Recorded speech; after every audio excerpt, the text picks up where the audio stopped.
ഏറ്റവും കൂടുതൽ മഴ ലഭിക്കുന്നത് എവിടെ? അടുക്കള ഭാഗത്താ. അടുക്കള ഭാഗത്തോ? അവിടെ ഷീറ്റ് ഇട്ടിട്ടില്ല സാറേ, കൂടുതൽ അവിടെ കിട്ടുന്നത്. എടാ, കേരളത്തിൽ ഏറ്റവും കൂടുതൽ മഴ ലഭിക്കുന്നത് എവിടെ? കേരളത്തിലല്ലേ എന്റെ വീട് ഇരിക്കുന്നേ. ഇനി അഥവാ ഞാൻ ഇനി പോയി എവിടെ ഇത് ലഭിക്കുന്നതെന്ന് നോക്കാം. അമ്മ മഴയെ തുറക്കുവോ, ഇറക്കി വിടുവോ, എങ്ങനെ കണ്ടുപിടിക്കും? അത് സത്യമല്ലേ? ഇറങ്ങി വാടാ, ഇറങ്ങി വാടാ. കാരണം ഞാൻ എപ്പോഴും ഞാൻ അങ്ങോട്ട് വരുമല്ലയോ. ഒരു പ്രാവശ്യം സാർ ഇങ്ങോട്ട് പോ, എന്തായാലും നല്ലതിനല്ല.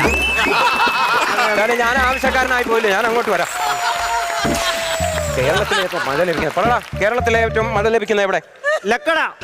ലക്കടയോ? ലക്കട എന്നാടാ? ലക്കടി. ഞാൻ ആരെ എടി പോടിയെന്ന് വിളിക്കുന്നത്. ഞങ്ങളെ അമ്മ അങ്ങനൊന്നും അല്ല എന്നെ പഠിപ്പിക്കുന്നത്. പിന്നല്ല. ഇനി ഹിസ്റ്ററിക്കകത്ത് എന്തെങ്കിലും സംശയം ചോദിക്കാണ്ടോ? സാറേ, എനിക്കൊരു സംശയമുണ്ട്. എന്താ പറ. എനിക്ക് സംശയം ചോദിക്കുന്നവർ ഭയങ്കര ഇഷ്ടമാകില്ലേ? ഈ വാസ്കോ ഡ ഗാമയുടെ